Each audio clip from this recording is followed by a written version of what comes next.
it's all true.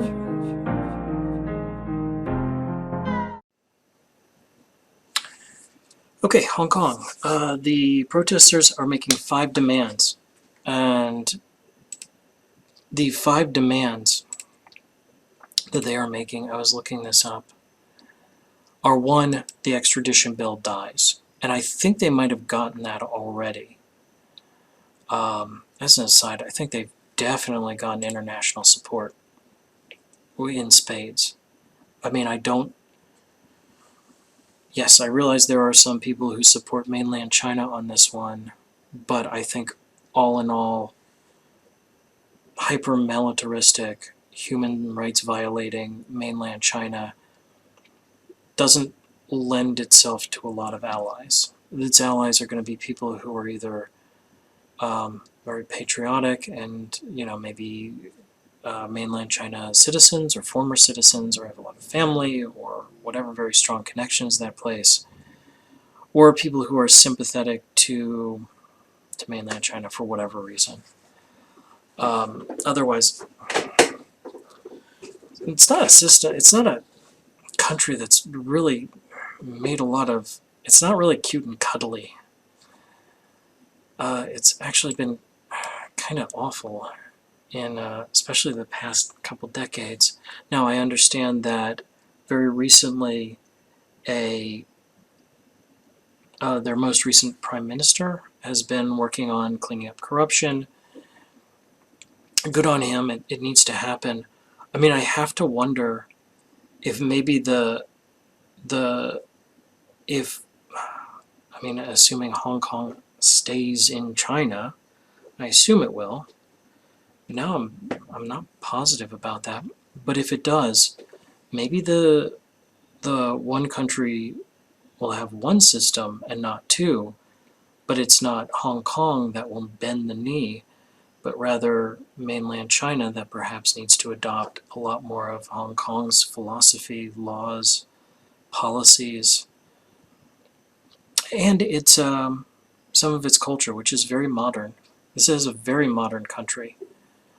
I have heard people describe it as sort of a gateway between China, which can be very insular, very authoritarian, and the rest of the world. And maybe China needs Hong Kong. Though I wonder to myself how much Hong Kong needs China. But the demands. One was the getting rid of that extradition law. One was the withdrawal of the riot characterization.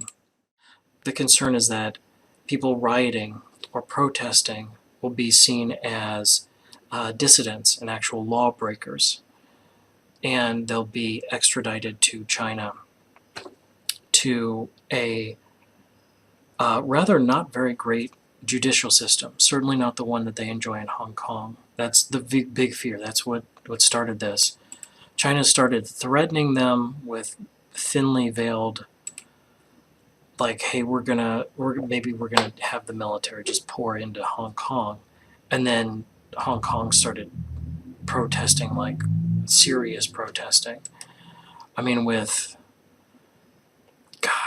that many people, 1.7 million, what do you do with that many people?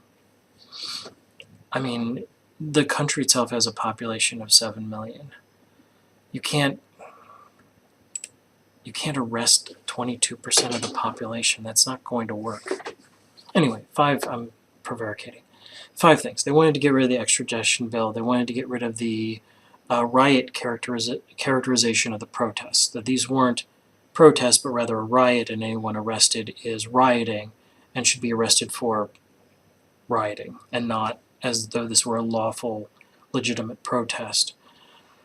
They wanted all the protesters who were arrested to be freed, and they wanted I believe, an independent commission of inquiry into police behavior, which they thought was one of the big things in Hong Kong right now that I'm seeing in all the videos, Hong Kong Free Press and so on, is the very antagonistic relationship between the protesters particularly, but in general the citizenry of Hong Kong and the actual Hong Kongese police.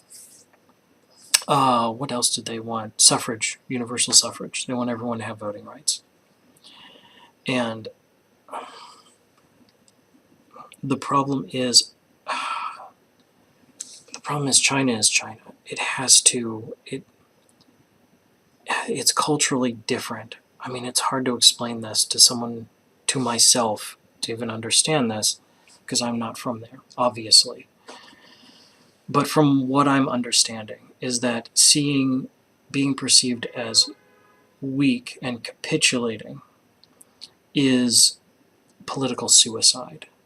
So maybe mainland can't accede to their demands, but their demands can't be ignored. This is going to be a very tumultuous situation. It's been going on for 2 months. That's not like Nostradamus here. But, I mean, it's not like in the US where if you take a hard line on something and you compromise, you're seen as being a compromising person, empathetic. I got what I want, at least some of what I wanted. You got what you wanted. We all win. I've heard some politicians in the US, but also other industrialized democracies such as Europe, where the methodology, the strategy is that you have what you want, but then you ask for way more. So when the inevitable compromise comes, you get more or less what you wanted anyway. So you don't get you ask for the sky and you get something more reasonable. That's not going to work in China, from what I understand, from what I'm seeing in analysis and the news and interviews and so on. This is a demonstration of what happens when an unstoppable force hits an immovable object. China can't capitulate. Hong Kong has no reason to.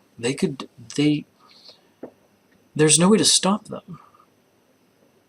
And Beijing doesn't have a framework for dealing with large-scale protests other than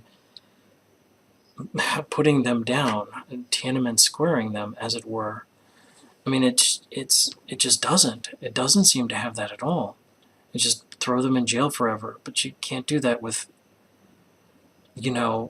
a fifth of the population of a particular place, particularly a wealthy place. These aren't just guys in regular mainland China who might be very poor. This is one of the richest places on earth. It has one of the highest. Hong Kong has one of the highest GDP per capita of any place. It's in like the top 5. They're not just going to disappear. They're not just going to capitulate because someone more powerful than them said so. And with as much support as they have from themselves, I mean, once again, 1.7 million people is a lot. But when your country is 7 million people, that's huge. That's a huge chunk of the population. With increasing international support, I don't see any way that mainland can win. I don't see a win condition for them, other than extreme violence, which I seriously, I pray that never comes to that. But I guess I'm just gonna keep watching this and see where this goes. I want to talk about this because it's very interesting and I want to know a lot more about what's going on. If anyone knows like a really good source for more news about the Hong Kong protests, please reach out. I want to know. I honestly would love to know more about what's going on. Anyway, that's me for now. That's all I got.